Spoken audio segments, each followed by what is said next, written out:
Hello, everyone. Welcome to another episode of the Evan.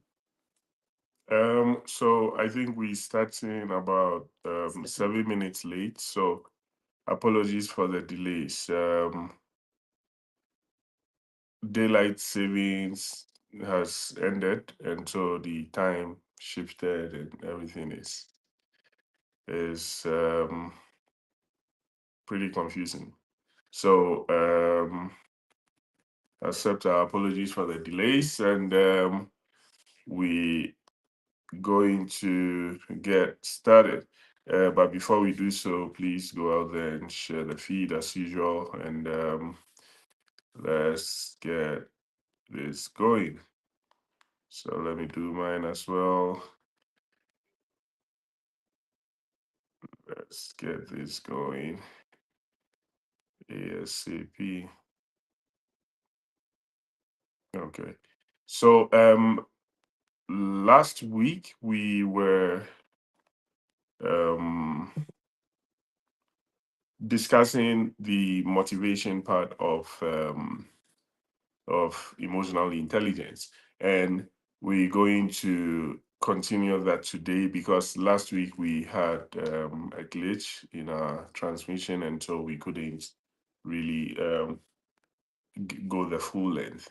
And so we would continue with that motivation bit. And like I was saying, motivation is quite a tricky one, right? Because it comes in various aspects. You have the motivation that comes from within, which is the intrinsic motivation, and that one, no one can do it for you.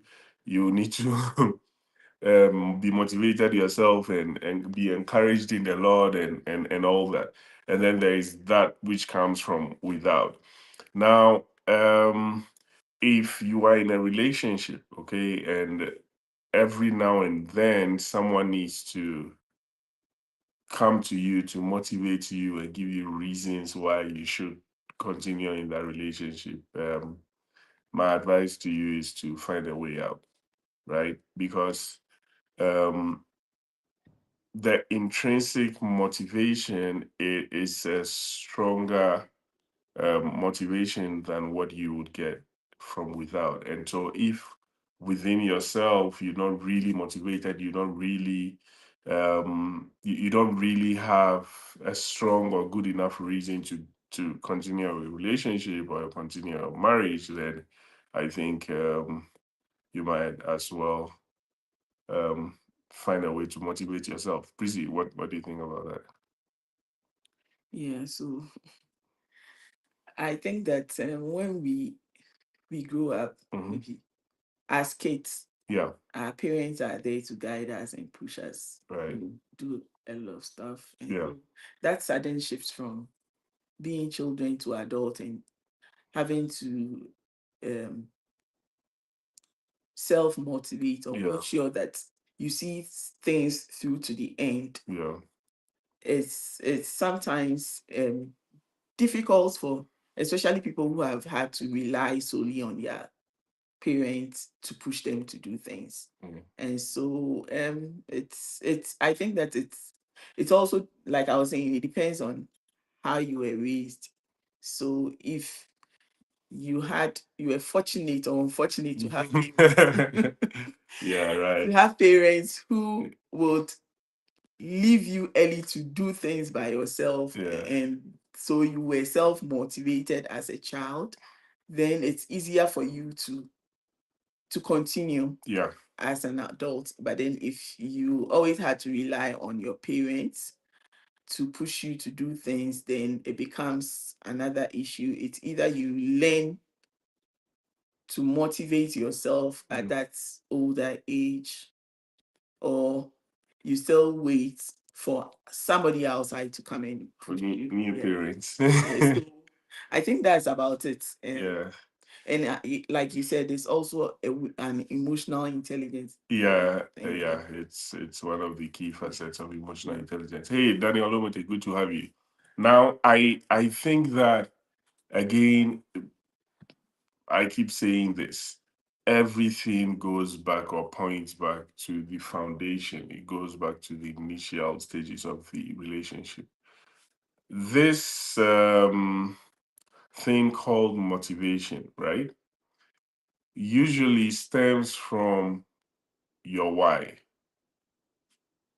Why did you go into the relationship in the first place? Why did you decide to marry the one you married in the first place? So, if your why is not strong enough to keep you going, then you will lose motivation. I mean, just think about it. If say you entered into a relationship because you thought someone had money and that was going to be your new bank and so on and so forth, then when that person loses his money, your why is gone. And so there will not be any further motivation to continue. Hey, Mr. Hammond, good to have you. So um it takes someone who is emotionally intelligent to actually have a good why from the get-go, right from the start of the relationship, to have a good why, and that why keeps pushing or carrying the person on and on and on. So if just as I gave in the earlier example, if your motivation is to marry someone with a perfect figure, if the figure gets punctured, then your motivation is gone, and you'll be needing people to come from the outside to tell you why you need to keep on with the relationship, right? So it is very, very important. And again, everything points back to the foundation, to the root of the relationship. Why are you even looking to get into that relationship? What are you seeing about your potential spouse, or what are you seeing about your partner to be, that is pushing you to get into that relationship? Because 10 years down the line, 20 years down the line, that why still informs whether you would be motivated in your relationship or not, or you keep it going or not. So as you are, again, we are humans, and so you could have very frivolous reasons why you want to be with someone, right? But what would be the distinguishing factor between you and someone who is more emotionally intelligent, or you and someone who is less emotionally intelligent, is how fickle minded you are in the reasons why you decide to be with someone, right? So again, like scripture has said, beauty is vain, right? And so if your whole relationship or your whole marriage is based on beauty, then at the point where takes its toll and life happens to you both, then there will be a need for an external factor to keep motivating you. So again, you would have all the um, seemingly reasonable reasons why you want to see. Like you see someone and you think, oh, the person speaks very well, and so I want to be with this person. Or the person is intelligent, or the person is tall, or the person is, they are fine. I'm not saying don't have your own whatever hopes and ambitions and dreams and all, but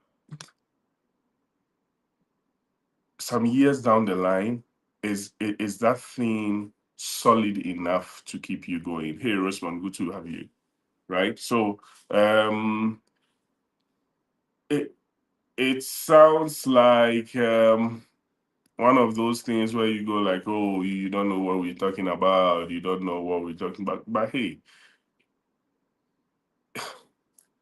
if the foundation of your whole relationship is not really solid, then you might need too much of motivation to carry on, right? So if it is solid enough, at times you need motivation, but when you cast your mind back to your why yourself and you realize that, oh, hey, it's business as usual. We are on course. Then you wouldn't really need much of motivation. Prissy, I don't know if you have something to chip in here. Yes. So, um, like you said, that the foundation determines how much motivation you need to put in Right. after you're married. Yeah. So can I rightly say that maybe someone needs to wait till they are very matured and certain that this is the reason why I want to marry before they decide to marry? Because or can we assume that the older you get, the better you are at choosing the right reasons for getting married? I would say no. Because wise people grow old, fools grow old as well. And so it is more of wherever you find yourself, whichever stage of life you find yourself, right? Ensure that whatever decisions you're trying to make are not based on um foolish um factors or foolish elements, right? I mean, at that point you might not see it as foolish, but don't wait to grow old to realize that, oh, this was foolish, right? So I don't think it's age dependent. I don't think so at all. I think that it is a factor of how you learn yourself to become wise, how you learn yourself to gaining knowledge, right? To So I always say this: wisdom is with the old. We see mostly, or we assume that old people have wisdom, but they are not the ones who need the wisdom, because by that time they would have lived their whole lives, and it is the younger ones who are yet to go through life who need the wisdom that sits with the old. And so try to gain that much wisdom as you are young, so that by the time you old, you would have actually utilized the wisdom, right? So don't grow old before you realize that the size of someone's breasts or the size of someone's butts is not what is going to carry you through your marriage. People can foolishly argue, oh, you don't know. You okay, yes. I'm assuming I don't know, right? Maybe So that is their motivation. yeah, that's fine. That again, that's fine. But if you are really motivated by firm breasts, and you advance in age and your spouse no longer has firm breasts, what happens? To go and do. Oh, okay, yeah, that's fine. Yeah, so you be motivated enough to pump in money to get, yeah, it's fine. Yeah, I get it. Yeah, they still keep motivated. Yeah, exactly. But whatever happens, please make sure that you don't come back and say that, oh, you were foolish and you were young. And again, don't use the excuse of I was young. Yeah. Being young doesn't mean you should be foolish. You get what I mean? So don't use that excuse you were young. You could be young and be smart. You could be young and be wise. And again, always aim to gain the wisdom that old people hopefully have acquired and gathered, and use it in life. Don't wait till you get there. So I really think that no, it's not proportion, it has no proportionality to age. It's more of how we are open to really learn, how we are open to really gain wisdom, how um the how much we want to really be wise. I think that sometimes there is also this thing of, okay, I'm young, I can make mistakes. It's fine. Yes, you're young, make your mistakes, right? But unfortunately, there are some mistakes that are unforgiving. 50 years down the line, that mistake will still be with you, right? So it is wiser if you could learn from someone else's mistakes and not go walk through the same mistakes, then what is the use of someone going through that for you, right? You are not really um gaining capital from whatever that person went through. So it would be wiser if you can look at someone's life, see the mistakes the person made, and you can say thank you to the person for making those mistakes, right? To say that I really appreciate you for making these mistakes. Other than that, I would have fallen into the same situation, right? Yeah. So hey, Roxanne, good to have you. So, hey, if you are at a point in your life where someone needs to come push you, someone needs to come nudge you before you really get into the groove to continue in a relationship or get into the groove to continue in a marriage, then your why was faulty and you need to revisit it again. I don't. Do you think it is possible to, while being in the midst of the relationship or marriage, to change your why? Do you think that is possible? Yeah. Yeah, I think that people enter relationships for so many reasons. Some may be right, some may be wrong. Yeah. And as like I always say, as we are growing, our needs change. Mm-hmm. Yeah, so maybe initially it was money Mm-hmm. because then maybe you were not working. Mm-hmm. But then when you start working and earning the money your spouse earns doesn't really mean much to you. Mm-hmm. And you are now looking at commitment. Mm-hmm. But then if you already married and you are not fortunate and you marry somebody who is not committed Mm-hmm. to the marriage, then that becomes an issue again because you went in for a different reason and now your needs changed Right. and you want this need met, but this person you married is not someone who is capable of giving you that need. Right. So I believe that yes, it changes along the way. So maybe at a point in time, if you and your partner are able to talk about things and come into consensus that this is what is going to help our relationship thrive, and then we are willing to make changes to accommodate all our needs, then it would work out. But then if one person is like, this is how I am, you knew that I have been like this, and before you got into it, you knew Yeah. that this was how. In fact, there are people who marry Mm-hmm. men who were dating maybe three other or two other women, Mm-hmm. and they thought that okay, because I have been chosen as the wife, I have won.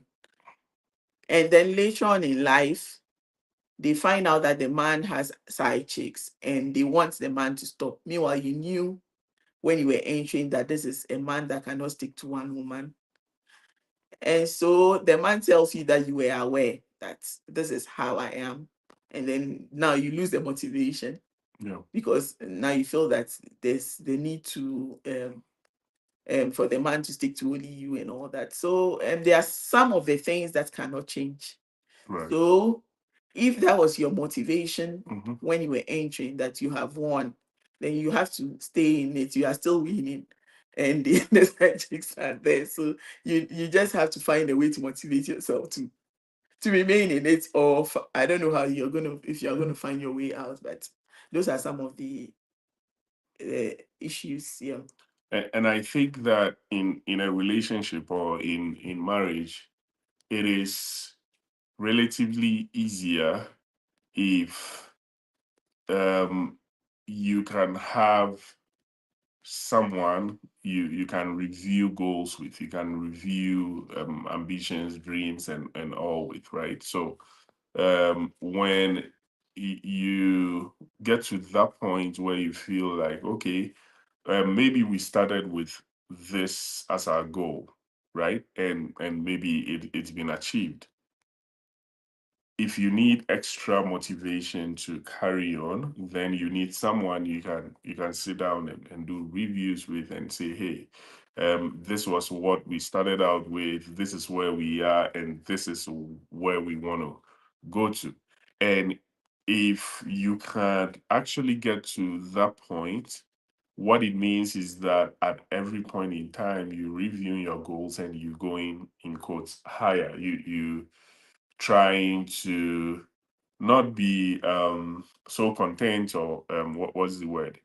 Uh, Complacent. Complacent, exactly. You always trying to push higher because sometimes when it looks like, oh, maybe you set out to have one child, you set out to maybe get to a certain point on the educational ladder, and you get to that point.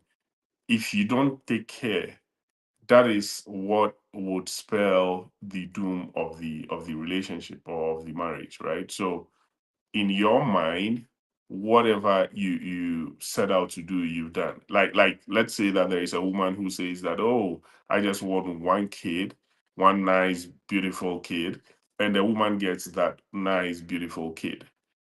At that point, there is necessarily no motivation to even be a correct spouse to the husband, right? Because the goal is, let me get one nice kid, right? But we should be able to constantly review what our motivation is, what our standards, our goals are in the relationship or in the marriage, and then you keep working towards exactly going higher. Because other than that, you realize that you would be at peace, and I'm using this at peace um, cautiously. So you'll be at a point where you go like, oh yeah, I mean, what is there again to look out for? It's good. And if you don't stay guarded, you realize that there are different things that creep in and all and destroy the relationship or the marriage. And so you really need to ensure that you stay motivated. Again, anytime you weigh in your level of motivation and you realize that you are more motivated to carry on when you get external input, then there is a big problem. There is really a big problem. I mean, I don't see how someone else sitting somewhere should be the one pushing you to keep being in your relationship. I mean, it's it's just like taking medicine and you don't know why you are taking the medicine, right? You need someone else to come and force you to do that. So um Maybe the person forced him or her to get married, so they still need that that yeah, push from yeah, that external person to stay yeah, in the marriage. and it happens. Yeah. It happens, but that would be one of the biggest mistakes anyone could do, right? To go into a marriage or go into a relationship because of what someone external to the relationship tells you, or the kind of push, yeah, the person. Sometimes it's not even what the person says, but maybe you are going into a marriage Hmm. because of what the person would think about who you are marrying. Sometimes you have friends who are like, oh, you think that, okay, this man Hmm. is more suitable, Hmm. um, and it's somebody that is um that would easily fit in with my Yeah, friends and all that. They are yeah, okay, they'll feel that he's cool and all that, but yeah, deep within, you know that when you are alone, yeah, it doesn't work. But exactly. because of the people around, you still want to continue with this relationship because of um supposedly what Yeah, other people impression they think. have about Yeah. the person. So sometimes you have the right person, Hmm. you leave that person and go for the one you feel that it will be accepted by maybe people around and your family. And so And that's a very good point. I think before we continue, Roxanne says great answer, Prissy.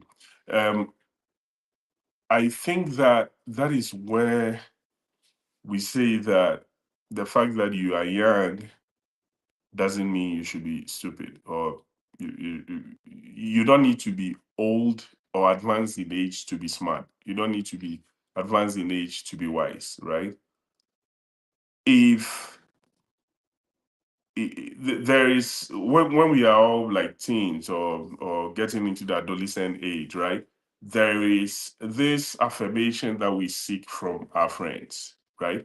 In every decision we take, in everything we do, we want to look cool to our friends. We want to be sure that our friends will not laugh at us, right? And so that goes into decision making regarding partners and spouses as well, right? Because at that age, we are now just getting out of that whole adolescent stuff, and we feel like, okay, whatever or whoever we want to be with, our friends should be happy about it. If it's in the positive, that's fine. Like you are concerned about, hey, if I go choose just some way person, my friends wouldn't give their approval. That's fine. But if you are in negative company and your thinking is that, hey, if I go and choose like maybe a calm person and all, and like a person who is not outgoing or who will not fit into our group, then there is a problem, right? Because you see, you would come to this realization the night of your marriage, right? When you go and you have your marriage ceremony and everyone is around you helping you to do stuff and all, and then all of a sudden, when the program ends, everyone goes home. At that point, you come to the realization that the whole marriage thing is between you and just the two of you. And so, whatever someone thought about your spouse, that unfortunately the person wouldn't be there to be in the marriage with you. It's just the two of you. So I think that that is why sometimes it's even scary when you are having input from um, parents or in-laws to be and so on and so forth. They would have what they think, right, about something, and because of that, and it's because they love you, they care for you, they'll give you a certain advice. Sometimes what they are seeing might not really be the case, and it's the same with friends and everyone. Might not really be the case, and so that input would make you make choice A instead of choice B, and at the end of the day, you will leave regretting and blaming that person the whole of your life. That person gave you an input based on the love they have for you, what they are seeing or what they are seeing, or their experiences, whatever they experienced in the past. My brother, my sister, the responsibility for your life falls on you. No matter how you blame anyone, you made the choice. Unless your parents tied you with a rope, brought you guys together, and said so you cannot. you can either decide to listen to the advice or not. And I know there are a lot of people who don't listen to advice from their parents. They marry and it works. Yeah. Some don't. They marry and it doesn't work. Exactly. And at the end of the day, if you decided to listen to an external person and you got married, it doesn't work out. Don't go out. You were an adult when you were married, so you have to take responsibility for in every action you took.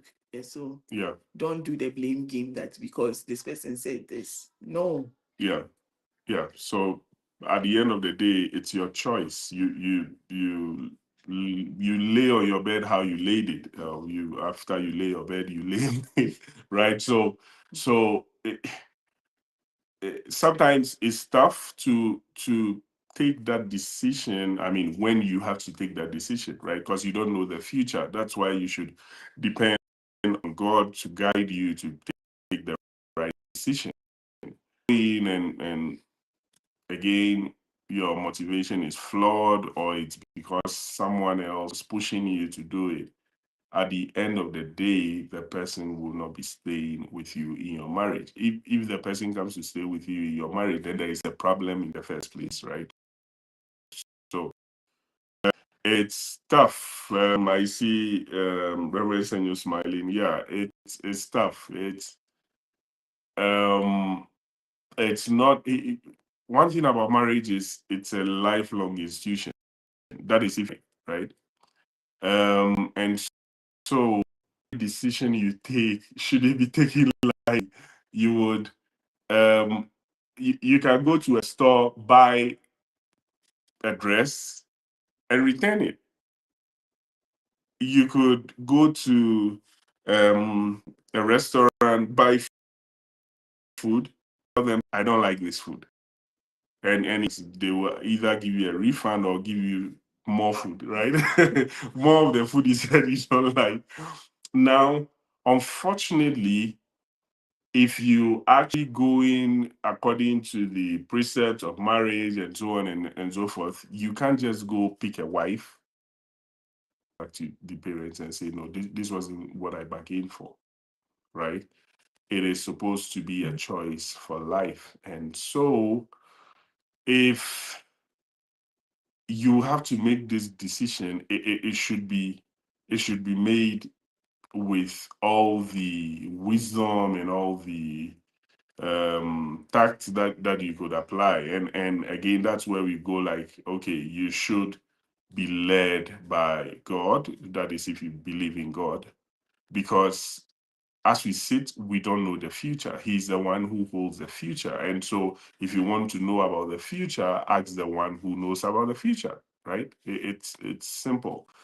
And don't go and ask your friend to figure his life out, or don't go and follow body features or physical features which might not uh, carry you through even 10 years of your marriage. Because sometimes I think it is that when you are with someone, right, for a very long time, it's normal to the person as the person is and so on and so forth. And so maybe the the nice lips you were seeing earlier or the nice eyebrows you were seeing wouldn't even matter to you again, right? Like you are thinking about real life stuff. Like so all matter. Okay. At that point, it is a real substance surfaces. And so if you went in someone based on very frivolous reasons or the motivation, again the why is very frivolous, you have no one to blame. See, okay, you can blame people, but it wouldn't amount to anything. You took the choice of, you saw someone, you said, hey, this one, you see that all those things you were following were absolute foolishness, right? So if you are listening to us and you are not married, that's awesome. You have opportunity to learn from this. Remember, the wisdom of the old is only useful to young, right? So you have a good opportunity, learn from it. Don't go following people's butts. Don't go following people's breasts, the shape of their body. It's fine. It's nice if you get someone who has that in addition, right? But if that is it, like it's an empty container and that is all you want, you come crying. You see, and we'll give you a handkerchief for you to wipe your tears, right? So um this part of emotional intelligence is usually overlooked, but to have a certain motivation to carry on really goes back to your foundation, really goes back to what was your why. So if you are making any decision now, or or you are doing a review and you don't and readjust your whys, I think so. If you're already married and you originally look his body features and that was what made you marry the person, Find out another why you should continue with the relationship. Find out another why. Otherwise, you lose motivation and you'll be looking for people to help you. And at that point, the help would be that's needed. Yep. This is your final word. You said it all. No, I didn't say it all. Look for the why so that you can you can give us external motivation.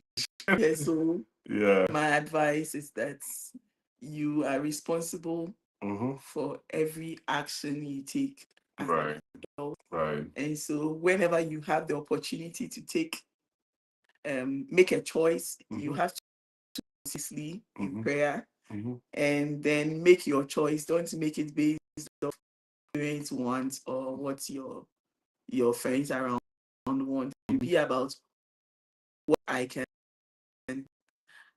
what I can be with, who I can live with. Because at the end of the day, imagine you married and you moved out of the location where your family and friends are.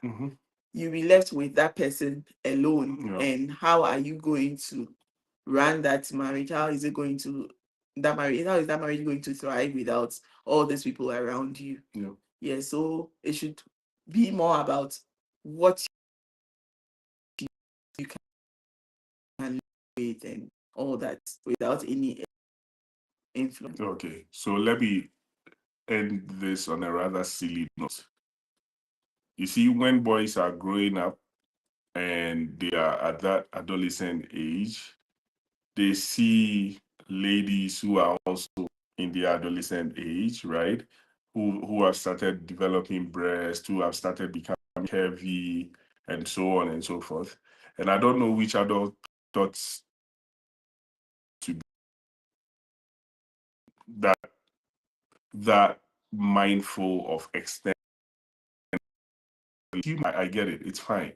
But they see people when they go like, sheesh. See, the truth is, you marry that age, and 1 week, 2 weeks, you realize that that's a very, very sensitive human being. When you didn't see the person again, you will not even be attracted to the person sexually. You get what I mean? Unless you are also empty-headed and you, but you will not even be attracted to them. You go like people divorcing it. How can you divorce such a beautiful person? Yes, that's why. Because marriage goes beyond that. So on that motivation, we say a big thank you for joining us on today's episode of Dear Van. We'll come to you again next week with yet another episode. As usual, always remember that no two relationships are the same. Thanks, cheers, and bye for now.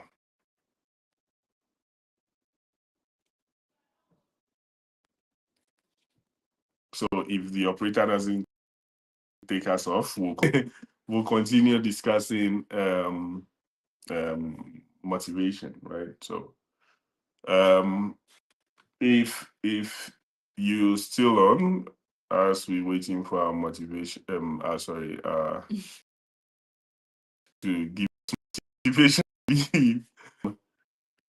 I am making good progress on the basement project, and so one of these weeks we'll have there and see how far we've gone. Remember what the basement project is. Go back to videos. What, like 2 months or what? No. Yeah. Go to the videos that span like 3 months back, and you see what that means. So still hobby that you are working working on with the kids. Yeah, because Prissy is busy with her books and has not joined us so far. She only comes to watch and give us external motivation. External motivation. Without motivation, intrinsic Oh, so let me tell you a good story about this. At the beginning, I was with the kids and told them, hey, what do you think of us doing the basement ourselves instead of getting someone? And they go, whoa, that would be a good idea. That would be a good idea. Let's do it. So their input, they had some motivation. Do you know that just after like 2-3 days of helping me out there constantly, they were nowhere to be found? So I had to rely on my intrinsic motivation to actually keep going. Because if you rely on those kids, no, nothing. Now, if I do with something there, I just have to call them, hey guys, calm down, come help me. Like yesterday night, they came, help me with some of the drywall. And one person asked, can we go? So yeah, you really need that intrinsic motivation in everything. And I also believe that even in marriage, if one person is motivated, at least one person is motivated, very likely to work out than nobody. Yeah. If both parties are not motivated, that just be. So you need just one, at least one person. Yeah, right, to stay motivated and keep you going. I mean, otherwise, you would.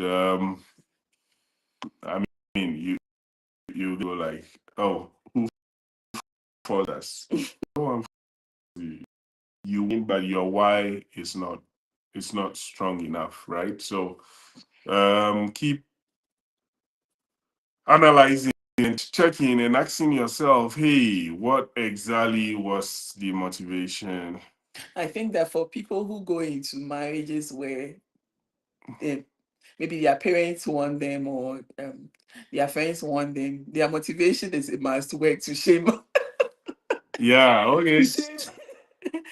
That is a very good point. Yeah. It might be a good.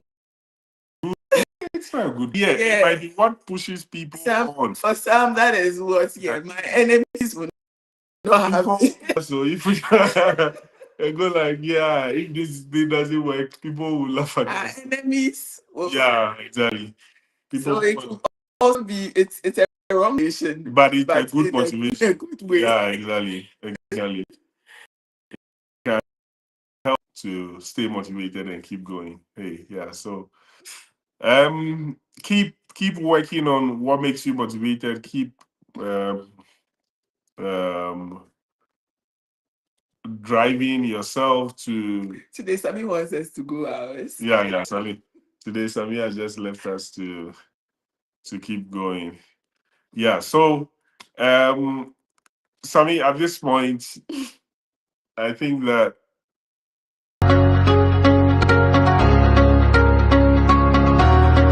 Look at the sources of financial pressures. Now, we've identified two main sources of financial pressure. So the first one being internal, that is internally generated in the marriage, and the one that is without, the externally generated ones.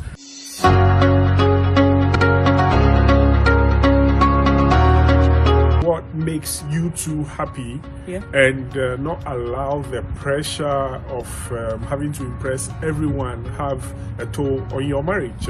For example, if what you can afford is a single room somewhere, what matters is that you are happy, basically, and not what will my friends say, what will my family say, what would everyone say, apart from what would my spouse say.